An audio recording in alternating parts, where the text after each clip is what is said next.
নমস্কার। গল্পস্বল্পর আসরে আপনাদের সবাইকে স্বাগত। আমার আজকের গল্প তবুও, সুচিত্রা ভট্টাচার্যের রচনা। আমার গল্পের আসরে বড়দের নমস্কার এবং ছোটদের আন্তরিক ভালোবাসা জানিয়ে গল্প পাঠ শুরু করছি। খবরটা পেলাম দুপুরবেলায়। অফিসে তখন সারা বছরে জমা খরচ মেলাচ্ছি। এইসব লালা কোম্পানির ব্যালেন্স শিট তৈরি কি আমার কর্ম? চিরটা কাল আধার সরকারি অফিসে চাকরি করেছি। সেখানে বাঁধাধারা কিছু নিয়মকানুন ছিল, কাজকর্মের একটা ছিঁড়িছান ছিল। চুরি বাটপাড়ি হতো না যে এমন নয়, তবে কাগজপত্র ঠিকঠাক রাখতে হতো সর্বদা। গড়পড় দেখলে অডিট হুড়কো মারবে। এখানে তো গরমিলই গরমিল। মালি গণপতি বুটালিয়ার 2 লায়েক বেটা যখন তখন খামচা মেরে টাকা তোলে। অজস্র কেনাবেচাও চলছে কাঁচা টাকায়। কোনটা পাকা খাতায় ঢুকবে, কোনটা কর্পূরের মতো উবে যায়, মাথা খাটিয়ে বের করা যে কি কঠিন। তার মধ্যে আবার গাদাখানেক ভাউচার ব্যাপারটা। রিটায়ারমেন্টের পর দায় করে একটা চাকরি নিতে হয়েছে ঠিকই, কিন্তু কেন যে এমন একটা অগামার্কার সংস্থায় যোগ দিলাম। কম্পিউটারে ডেটা এন্ট্রি থামিয়ে ভাউচারের সন্ধানে উঠবো করছি। বুক পকেটে হঠাৎ ক্রিং ক্রিং। বোতাম টিপে মোবাইল কানে চাপতে ওপারে বিস্তৃত কোন ডলার গলা। বিভূতা, তুমি কি অফিসে? হ্যাঁ, পাপের বোঝা বইছি। হঠাৎ দুপুরে তোর ফোন? একটা খারাপ খবর আছে গো। শুনেছ কিছু? পলকের জন্য বুকটা ধড়াস। বয়সের দোষ। 62-63 বছর বয়সটা এমনই। দুঃসংবাদের নাম শুনলে হৃৎপিণ্ড চমকে ওঠে। তবে প্রাথমিক অভিঘাত সামলে নিলে খেয়াল হয় এখন আর তেমন ভয়ঙ্কর কী বা ঘটবে। কারো মৃত্যু, সে তো মাঝে মাঝেই খবর আসছে। অমুক মামা চলে গেল, তমুক পিসেমশাইয়ের প্রয়াণ ঘটল। তা ওসব সংবাদ তো এখন স্বাভাবিক স্তরে নেমে এসেছে। তুতো কোনো দাদা দিদি ভাই বোনের অসুখ বিসুখের সমাচারও আসে মাঝে মাঝে, এবং তাও এখন গা সওয়া। অবশ্য আমার সংসারেও দুর্ঘটনা ঘটতে পারে, তবে সেই খবর নিশ্চয়ই বিস্তৃত বন মারফত আসবে না। অতই আমার উদ্বেল হওয়া নিরর্থক। তবু স্বরে খানিক উৎকণ্ঠা বজায় রেখে জিজ্ঞেস করলাম, কি রে, কার কি হলো? ও, তুমি তাহলে জানো না? অনেক থেমে রইল তোলা। তারপর ইতস্তত স্বরে পড়ল, ভাইয়া তার হার্ট অ্যাটাক হয়েছে, ম্যাসিভ। খবরটা একেবারেই অপ্রত্যাশিত। অজান্তে ষড়যন্ত্র বিয়ে প্রশ্ন ঠিকরে এলো। কখন? আজই সকালে। বাজার থেকে ফিরেই নাকি। খুব সিরিয়াস কন্ডিশন। জেনি 3rd রিসার্চে ভর্তি আছে, ইন্টেনসিভ কেয়ারে। ও হ্যাঁ, শুধু একটা ও। এর বেশি আর শব্দ ফুটল না গলায়। ওপারে দোলাও নীরব। বেশ খানিকটা সময় নিয়ে বলল, আমায় সীমা বৌদি ফোন করেছিল। ওরা খুব নার্ভাস হয়ে পড়েছে। বিকেলে একবার যাবো ভাবছি। আমার কি বলার আছে? চুপ করে রইলাম। দোলা ফের পড়ল, অবশ্য নিয়েও তো কিছু করার নেই। তাছাড়া ওদের সাহায্য করা উচিতও নয়। যা চিজ এক একটা। তবু একবার দাঁড়িয়ে আসে। এবারও রাগ আড়লাম না। দোলা ফোন কেটে দিয়েছে। পকেটে পড়লাম মোবাইল। মাথাটা কেমন ঝিমঝিম করছে। হঠাৎই একমাত্র ভাইটির সঙ্গে এখন যা সম্পর্ক, তাতে তো আমার পুরোপুরি উদাসীন থাকারই কথা। কিন্তু তেমনটা রইতে পারছি না কেন? রক্তের টান? শুন, কবেই তো পচা গলা সুতোটা ছিঁড়ে ফেলেছি। আত্মীয় মহলে ঘোষণা করে দিয়েছি, ওই হারামজাদা বেইমান মতলবী ভাইয়ের আমি মুখ দর্শন করতে চাই না। মরলেও তাকে দেখতে যাবে না এই শর্মা। তাহলে কেন এই চিত্তচাঞ্চল্য? সামনে গণপতি, বেটে খাটো গোলগাল লোকটা চোখ কুচকে তাকিয়ে একটু অবাক স্বরে যেন বলল, কেয়া বাত হে দত্তবাবু, তবিয়ত ঠিক আছে তো? চকিতে টান টান হলাম। হ্যাঁ হ্যাঁ। কেন স্যার? না, দেখে ভাবলাম আমার অ্যাকাউন্টস কা কাম কব তক খতম হবে। হয়ে যাবে, কয়েকটা ভাউচার পাচ্ছি না। নির্ময়কে বলুন ও ধরে দেবে, না থাকলে বানিয়ে দেবে, লেকিন দের করবেন না, মাহিনা তো ফুরিয়ে এলো। মুখ দিয়ে প্রায় বেরিয়ে যাচ্ছিল। তা আমি কি করব?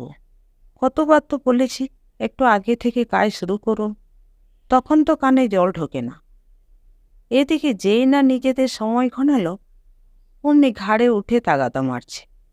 বোঝেই না হিসেবের খাতা ডাইনে বাঁয়ে মেলানোয় কত ঝকমারি। গণপতি হেলে দুলে চলে গেল নিজের এসি চেম্বারে। ফের বসেছি কম্পিউটারে। আগের অফিসে এসব যন্ত্রে বলাই ছিল না, এখন ঠেকায় পড়ে শিখে নিয়েছি মোটামুটি। তবে হাত তেমন দ্রুত চলে না, দেখে শুনে করতে হয় কাজ। টুকটুক করে এগোতে এগোতে গলা উঁচিয়ে ডাকলাম নির্ময়কে। ধরালাম প্রয়োজনীয় কাগজপত্রের তালিকা। সেল পারচেজের গোটা কয়েক ফাইল আবার দিয়ে যেতে বললাম টেবিলে। কিবোর্ডে আঙুল চলছে, কম্পিউটারে পর্দায় ফুটে উঠছে সংখ্যা, অক্ষর, যোগচিহ্ন, বিয়োগচিহ্ন। আশ্চর্য আর একটা ছবিও দুইছে যে অন্য এক মনিটরে। তখন আমি আসানসোলে পোস্টে। সিজন চেঞ্জের মুখে মুখে নিউমোনিয়া ধরেছিল মাকে। হাসপাতালে ভর্তি করেছে শুনে আমি আর কল্পনা ছুটে এসেছি কোয়ার্টারে তালা দিয়ে, মৌপিউকে সঙ্গে নেই। কিছুই করা গেল না। টানা 7 দিন জমি ডাক্তারে টানাটানির পর চলে গেল মা। ক্রিয়াকর্ম শেষ হলো, নিয়মভঙ্গ চুকল। এবার সপরিবারে কর্মস্থলে ফেরার পালা। যাওয়ার আগের দিন সন্ধ্যাবেলা, সময়টা ডিসেম্বরের মাঝামাঝি। সেবার বেশ তাড়াতাড়ি ঠান্ডা পড়েছিল কলকাতায়। সঙ্গে আমাদের তেমন শীতবস্ত্র ছিল না। গায়ে মার একটা শালচাদর ছড়াবো বলে স্টিলের আলমারির চাবিখানা চাইল কল্পনা। কি কাণ্ড, চাবি পাওয়া যাচ্ছে না। খোঁজ খোঁজ খোঁজ, মার তোষকে তোলা, বাবার বইয়ের তাক, ঘরের আনাজ কানাজ, রান্নাঘরের খাঁজফোন, সর্বত্র দেখা হলো না। মার চাবি থলেটাই ভ্যানিস। ভাইয়া কি অদ্ভুত নিরাসক্তি। হাত উল্টে বলল, মা যে কোথায় কি রাখত, এখন আবার লোক ডেকে চাবি বানাও। সীমা তড়িঘড়ি বলল, সে তো পরের কথা, এখন নয় দিদি, আমারই একটা শাল গায়ে দিক। বাবা চোখে তখন গ্লুকোমা ধরেছে, দেখতে পায় না ভালো মতো। মার মৃত্যুতে কেমন যেন জবুথবু মেরে গিয়েছিল। সেই বাবা পর্যন্ত খুঁতখুৎস্বরে বলল, চাবি হারাবে কি করে? সর্বাণী তো কখনো আঁচল ছাড়া করত না। হসপিটাল নিয়ে যাওয়ার সময় কে তার চাবি খুলেছে দেখো।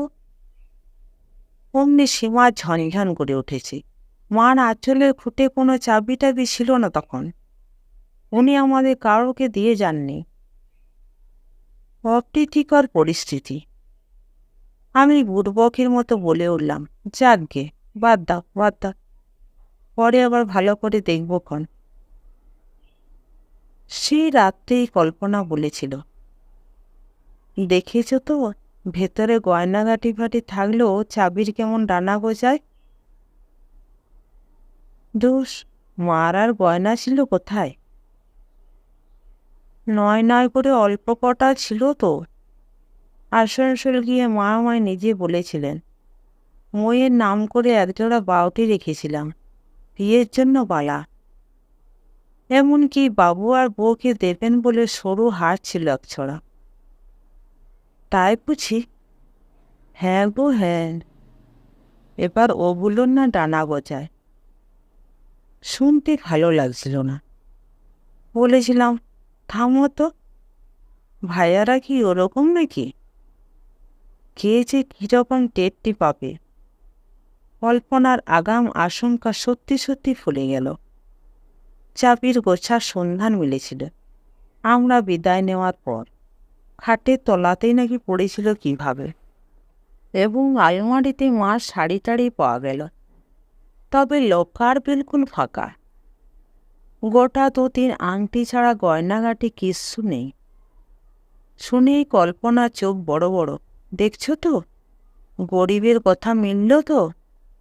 তোমার ভাই, ভাইয়ের বউ দুটোই শয়তান। তককে তককে ছিল কখন গয়নাগুলো হাতানো যায়।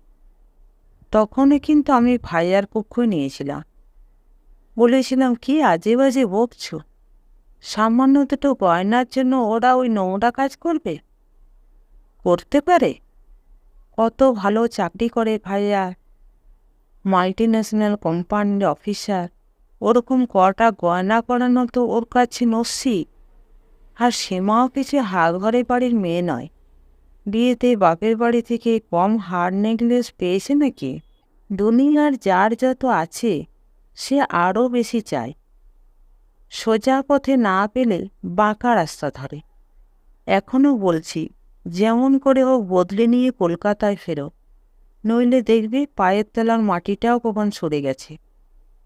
মেয়েদের দূরদর্শিতার তারিখ পড়তে হয়। কি করে যে আগাম অনুমান করে ফেলে। মাথা ঝাঁকিয়ে সোজা হয়ে বসলাম। নির্ময় গাদাখানেক ফাইল এনেছে। টেবিলে স্তূপ করে দিয়ে বলল, সব ভাউচার কিন্তু নেই দত্তবাবু। তাহলে কাজটা করব কি করে? পেমেন্টগুলো রেকর্ড তো চাই।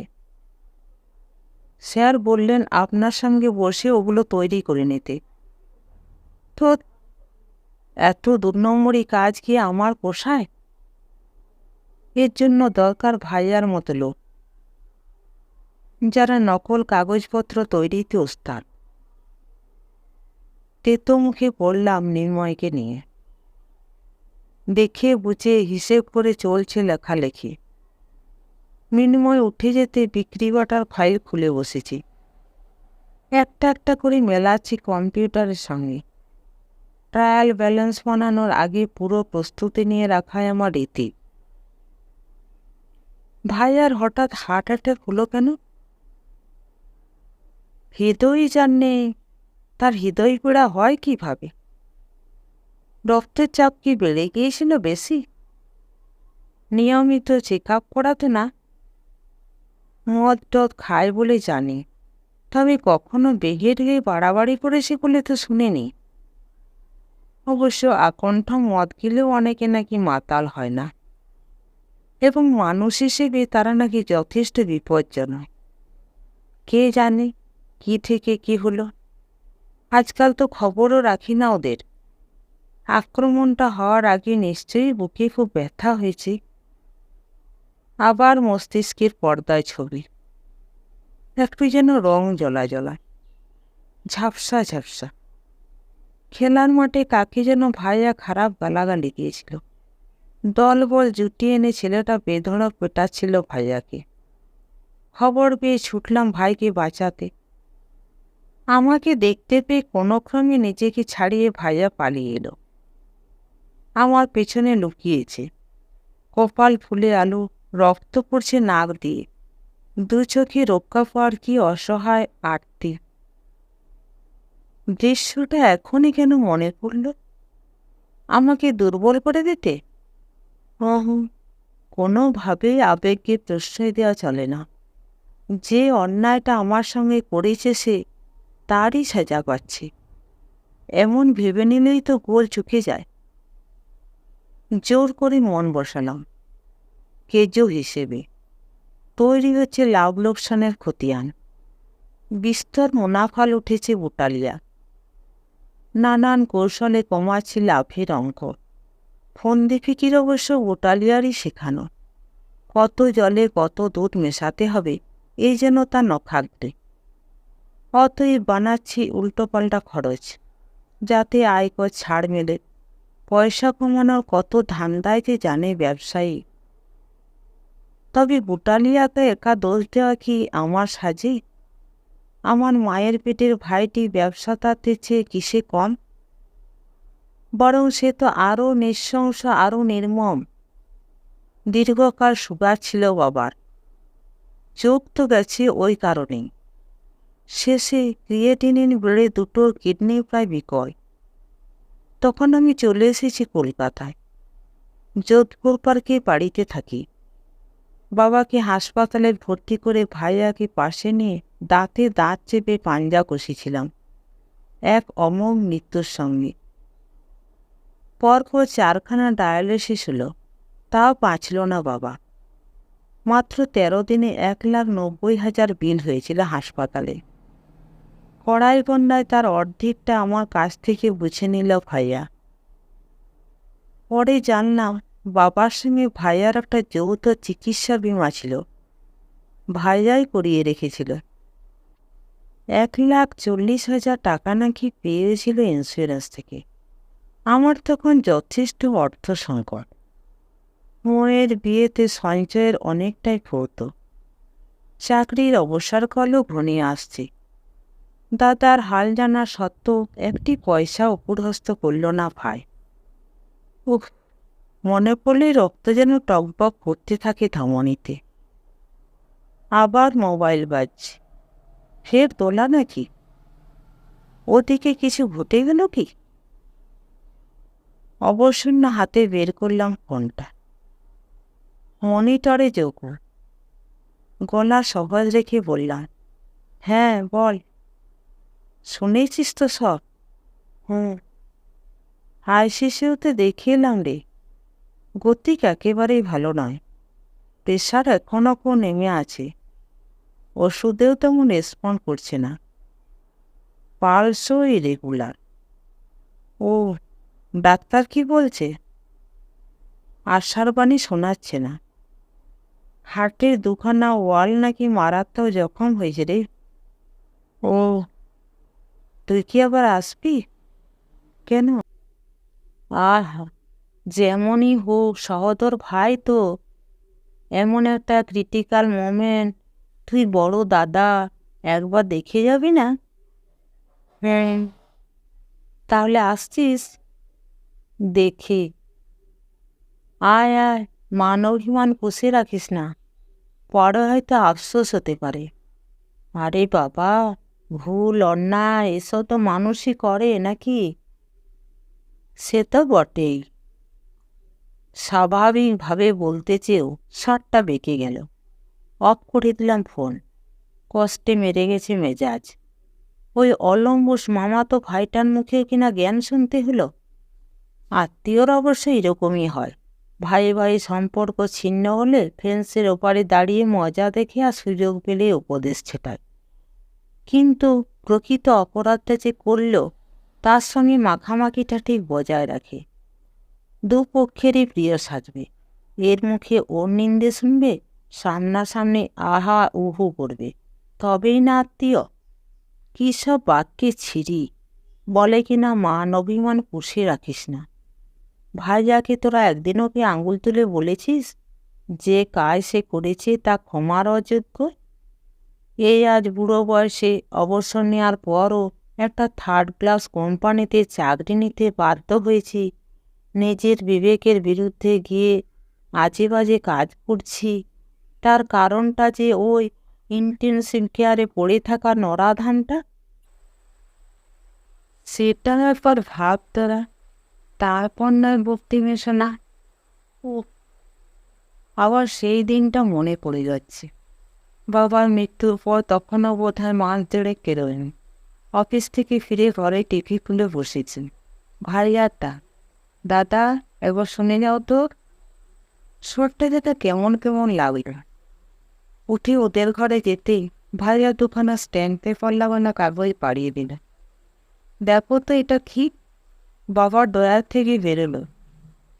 আরে এটা তো উইল, বাবার সই করা। সেই রকমই তো মনে হচ্ছে। পড়ে দেখো কী সব লেখা আছে। একবার চোখ খুলিয়ে বিশ্বাস হলো না। আবার পড়ছি। আবার যোধপুর পার্কের গোটা বাড়িটা বাবা ভাইয়ার নামে লিখিয়ে দিয়ে গেছে। ভাইয়ার অবর্তমানে সম্পত্তিটা পাবে ভাইয়ার ছেলে বাবুয়া। আমি কেউ কোথাও নেই। অস্পষ্টে বলে উঠলাম, হতে পারে না, কেই হতে পারে না। ভাইয়া নির্বিকার স্বরে বলল, কি হতে পারে না? সইটা কি বাবার নয়? সাক্ষীও তো আছে দেখছি, আমাদের ডাক্তারবাবু। অসম্ভব, বাবা উইল করেছে, এ তো জন্মে শুনিনি। ফস করে সীমাও বলে উঠল, আপনি জানেন না বলে বাবা উইল করতে পারবেন না, এমন কোনো কথা আছে কি? অবশ্যই, আমি বাবাকে জানি, করলে বাবা নিশ্চয়ই আমায় বলতো। কিছু জানেন না, চিরকাল বাইরে বাইরে থেকেছেন। বাবার কতটুকু খবর রেখেছেন আপনি? আমরাই তো বাবা মার সেবা যত্ন করেছি, তাই তো বাবা খুশি হয়ে। চুপ, একদম চুপ। রাগে আমার ব্রহ্মতালু জ্বলছিল। গর্জন করে বললাম, আমি এই উইল বিশ্বাস করি না। আহা, চটে যাচ্ছিস কেন? ভাই আমার হাত চেপে ধরবে। সেনাকে বলবে, তুমি যাও তো এখান থেকে, আমরা দুই ভাই একটু ম্যাটারটা ডিসকাস করি। সীমা বেরিয়ে যেতে ভাই আর নরম গলায় বললে, শোনো দাদা, এ তো আমারও বিশ্বাস হচ্ছে না, কিন্তু চর্মচক্ষে দেখছি, উড়িয়ে এবার দেখি পরে। কল্পনার সংখ্যাটা বুঝি টাউস মারছিল মস্তিষ্কে। চেঁচিয়ে বললাম, একদম ফালতু গপ্প ফানবি না। এটা সাজানো উইল, জাল উইল।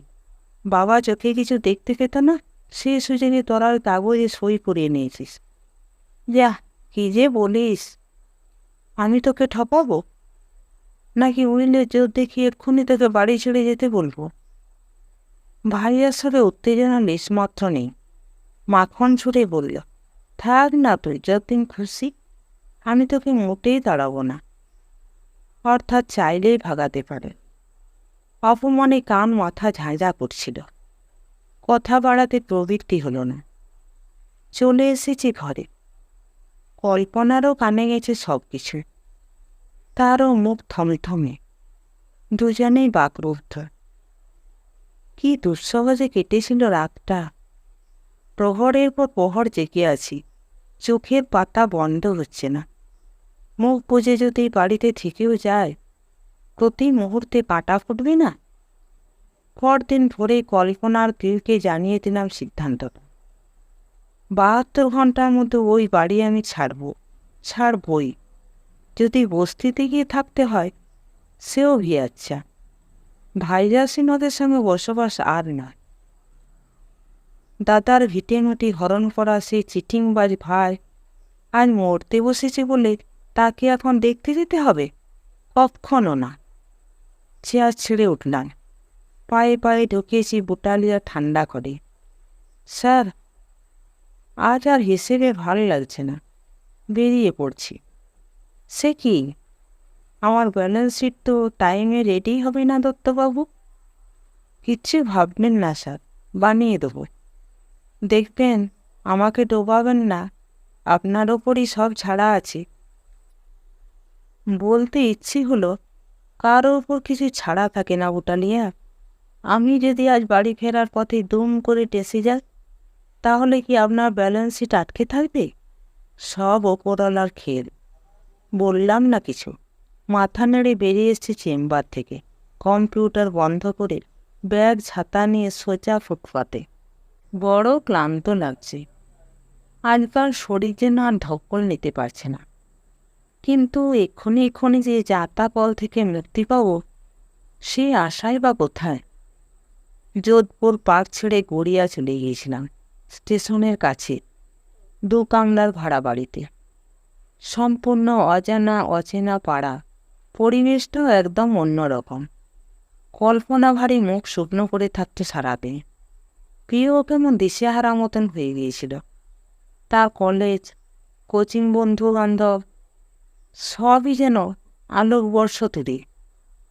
আমারও ডালহর্ষি পাড়ায় যাতায়াত করতে প্রাণ বেরিয়ে যাওয়া জোগাড়।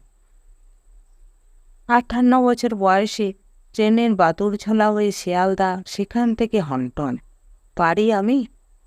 মরিয়া হয়ে রিটায়ারমেন্টের মুখে মুখে ছোট্ট একখানা ফ্ল্যাট কিনে ফেললাম চেতলায়।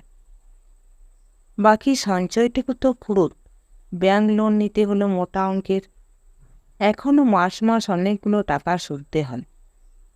পেনশনে কুলোচ্ছিল না বলে চোখ কান বুঝে ফের বেরোতে হলো রোজগায়। আর কতদিন এভাবে টানতে পারবো কে জানে।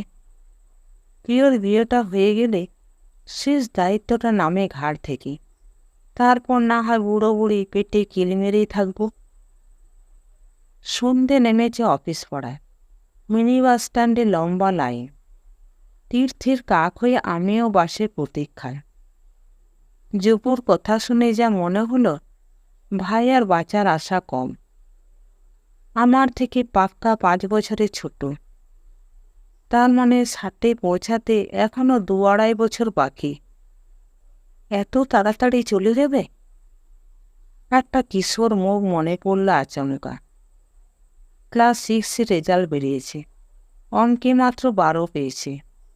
রেজাল্ট নিয়ে বাড়ি ঢুকতে সাহস পাচ্ছে না ছেলেটা। দাদার পিছন পিছন কাঁদো কাঁদো মুখে, যেন দাদার আড়ালে থাকলে সে আসন্ন প্রহারে হাত থেকে রেহাই পাবে।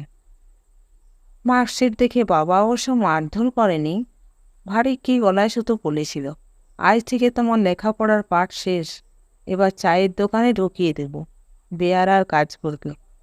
অমনি ছেলেটার মুখ কাচুমাচু, চোখ ছলছল করছে। সেই ছেলেটারও অন্তিমক্ষণ ঘনিয়ে এলো। এখন ওই দাদার কি একবার যাওয়া উচিত নয় ভাইকে দেখতে? ফের সেই তুলতুলে ভাবনা। যেদিন লরিতে মালপত্র তুলে দাদাকে বাড়ি ছাড়তে হলো, সেদিনটার কথা স্মরণে নেই? দোতলার ব্যালকনিতে দাঁড়িয়ে সিগারেট ফুঁকছিল ভাই। ওই ছোট লোক ভাই মরে পচে গেলেও কি আসে যায় দাদা? একসঙ্গে 3-3খানা চেতলার মিনি ঢুকছে। প্রথমটা ছেড়ে দ্বিতীয়টায় বসার জায়গা পেলাম। পথে ঘাটেই বড্ড জ্যাম। খুঁড়িয়ে খুঁড়িয়ে যাচ্ছে বাস। জানলার ধারে বসেও হাওয়া তেমন লাগছে না গায়ে। শেষ জ্যৈষ্ঠের কোমর যেন আরও বাড়িয়ে দিচ্ছে শ্রান্তি। বাড়ি ঢুকে ভাইয়ার প্রসঙ্গটা আগেই তুললাম না। সোজা ঢুকেছি বাথরুমে। অভ্যেস মতো স্নান সেরে যেন একটু শীতল হলো স্নান। চুনটু নাচড়ে খুদে লিভিং রুমের সোফায় এসে বসেছি। কল্পনাও বেশ গম্ভীর গম্ভীর। ভাইয়ার সংবাদটাও জানে নির্ঘাত। আত্মীয়দের মধ্যে কথা ভাসানোর লোকের তো অভাব নেই। অবশ্যই কেউ না কেউ। তবে সেও আগ বাড়িয়ে বলছে না কিছু। চায়ের কাপ টেবিলে রেখে পড়ল। খাবে কিছু? মুড়ি মেখে দেবো? দাও। কেউ কোথায়? কম্পিউটার ক্লাসে। ফিরতে বোধহয় দেরি হবে, বলে গেছে। ও। কল্পনা সামনে সোফায় বসল। একটু যেন উসকুস করছে। চায়ের চুমুক দিয়ে বললাম, কিছু বলবে? হ্যাঁ। একটু আগে তোমার কানও তার ফোন এসেছিল। ভাইয়ার ব্যাপারে তো? জানি। ভেন্টিলেটারে দেওয়া হয়েছে, সেটা শুনেছ? মাথা নড়ল সামান্য। ঠোঁট দিয়ে প্রশ্ন বেরিয়ে এলো, তাই নাকি? হ্যাঁ গো, এই তো সন্ধেবেলায় ঢুকিয়েছি। রাতটা বোধহয় কাটবে না। নিঃশব্দে কাপটা নামিয়ে রাখলাম। হেলান দিয়েছি সোফায়। দার্শনিকের সুরে বললাম, একেই বলে নিয়তির খেলা। তঞ্চকতা করে বাড়িটা অধিকার করলি, কিন্তু ভোগ বেশি দিন করতে পারলি না। কেন? বউ ছেলে তো থাকছে, তারাও ভোগ করবে। না গো না। এ জীবনে মানুষ যা যা অন্যায় করে, পাপ করে, এই ইহজীবনেই তার ফল ভোগ করতে হয়। সীমারাও ছাড় পাবে না। কি জানে, তবে দখলদারি ওরা ছাড়বে কি? আইনকেও তো তারা পকেটে ভরে রেখেছে। কোনো বিধাতা এসে ওদের ঠেকাতে পারবে না। কল্পনাও ভুল বলেন। রাগ করে গৃহত্যাগ করেছিলাম বটে, তবে নির্বিবাদে অপমানটা হজম করে নেওয়া কল্পনা মানতে পারেনি। একরকম তারই তাড়নায় আদালতে দ্বারস্থ হয়েছিলাম। দুটো শক্তপোক্ত পয়েন্ট ছিল আমার। এক, উইলে যে তারিখটি আছে সেই সময় বাবা প্রায় অন্ধ, সুতরাং ওই উইলে সইয়ের কোনো মূল্য নেই। একরকম লিখে অন্যরকম পড়ে শুনিয়ে স্বাক্ষর করানো হয়ে থাকতেও তো পারে। দ্বিতীয় যুক্তি, কোনো কারণ ছাড়া বড় ছেলেকে সম্পত্তি থেকে বঞ্চিত করার অধিকার নেই বাবার, এবং বাবার সঙ্গে আমার যেরকম স্বাভাবিক সম্পর্ক ছিল তাতে আমাকে ছিটে ফেলা বাবার পক্ষে অসম্ভব বটে। অতএব উইলটিকে জাল বলে ঘোষণা করা হোক। কি হলো কোর্ট কাছারি করে? সেখানেও তো আমি ডাহা ফেল। মাঝখান থেকে টাকা পয়সার সাধ্য আর হয়রানি চূড়ান্ত। আমার উকিলকে মোটা ঘুষ খাইয়ে মামলা কাচিয়ে দিল আমার গুণধর ভ্রাতা। আইনের দরবারে সুবিচার পেলাম না আমি। এখানেও কি বিধাতা পুরুষের কোনো হাত ছিল না, নাকি তিনি চোখে ঠুলি পড়েছিলেন? ছোট্ট একটা নিঃশ্বাস ফেলে বললাম, যাকগে, বাদ দাও। এই অধ্যায় তো আমরা মন থেকে মুছেই ফেলেছি। কল্পনা খালি কাপ নিয়ে উঠে যাচ্ছিল। দু পা গিয়ে থেমেছে হঠাৎ, ঘুরে বলল, একটা কথা ভাবছিলাম। কি? তুমি কিন্তু একবার বুড়ি ছুঁয়ে আসতে পারতে। কেন? বোঝোই তো, 5 জন 5টা কথা বলবে। Who cares? আমি মামলায় হারার পর ভাইয়া যখন জনে জনে বলে বেরিয়েছে দাদা মিছিমিছি আমার গায়ে কাদা ছেটানোর চেষ্টা করছিল, আমি তো দাদাকে আশ্রয়চ্যুত করতে চাইনি। এখনো এলে থাকতে দেব। তখন তো আত্মীয়দের গলায় স্বর ছিল না। শয়তানটার মিথ্যে কথাগুলোকে দিব্যি গেলেছে তারা। বহু জুস নিয়েছে। ওইসব আত্মীয়দের আমি অন্তত পরোয়া করি না। তবু তবু ওই নীচ বদমাইশটা কোথায় কিভাবে পড়ে আছে এই ধরণীতে থাকলো না পুণ্যাম নরকে পাড়ি দিলেন, তা নিয়ে আমি কেন চিন্তা করব? তোমাকে সাপ বলে রাখছি কল্পনা, আমরা কিন্তু অসৈচ পালন করব না। ছি, ওভাবে বলো না। যত বড় শত্রুই হোক, এখনো তো সে বেঁচে। কথাটা বুঝি ধক করে লাগলো কোথাও। চুপ মেরে গেলাম। পাছে আমার উত্তেজনা বেড়ে যায়। কল্পনাও আর আমায় ঘাটালো না। টোকো মেজাজে কাটল সন্ধ্যেটা। পিউ এসে গেল। খেয়ে নিলাম তাড়াতাড়ি। কাকার খবর সেও দেখলাম জানে। তবে মেয়ে আমারই দলে। চায় না আমরা কেউই চায়। বাবার অপমান পিউর বুকে তো কম বাজেনি। ঘর আন্ধার করে শুয়ে পড়েছি আগে আগে। মন ভারী বিক্ষিপ্ত হয়ে আছে। ঘুম আসছে না, টের পাচ্ছি। লিভিং রুমে কল্পনা আর পিউ টিভি দেখছে। ফোনও এলো একটা, সম্ভবত মোয়ের। মা মেয়ে দুজনেই কথা বলল, গলা নামিয়ে। একসময় থামলো ফোন আলাপ। বন্ধ হলো টিভি। ঘরে এলো কল্পনা, শয্যা নিয়েছে। জেগে আছি আমি। ভেন্টিলেটরে দিয়েছে মনে ভাইয়ার নিশ্চয়ই জ্ঞান নেই। আর কি চেতনা ফিরবেই? শরীরটা নিশ্চয়ই ছটফট করছে বাঁচার জন্য। হঠাৎই এক ধূসর ছবি। দুর্গাপুজোয় চাঁদা তুলতে বেরিয়ে কোনো দোকানদারকে খুব শাসিয়ে এসেছিল ভাইয়া। অভিযোগ পেয়ে থানা থেকে পুলিশ হাজির। ভাইয়াকে তুলে নিয়ে যাবে।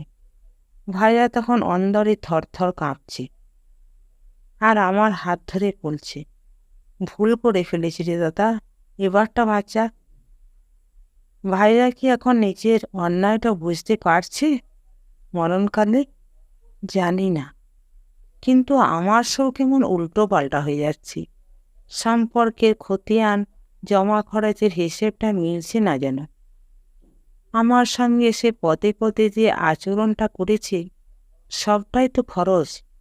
প্রতারণা, ন্যায্য অধিকার ছিনিয়ে নেওয়া, অপমান। তুলনায় জমার ঘরে আছেটা কি? দাদার আড়াল খোঁজা ওই করুণ চোখ দুটো ছাড়া। তবু জমার পাল্লায় বেশি হেলে পড়ে কেন? হায় রে, সম্পর্কে ব্যালেন্স শিট যে কি আজও। নমস্কার। গল্প এবং গল্প পাঠ ভালো লেগে থাকলে চ্যানেলটিকে লাইক, শেয়ার বা সাবস্ক্রাইব করতে ভুলবেন না। আর আপনার মূল্যবান মতামত অবশ্যই লিখে জানাবেন। আপনাদের সহযোগিতা এবং ভালোবাসা আমার একান্ত প্রয়োজন।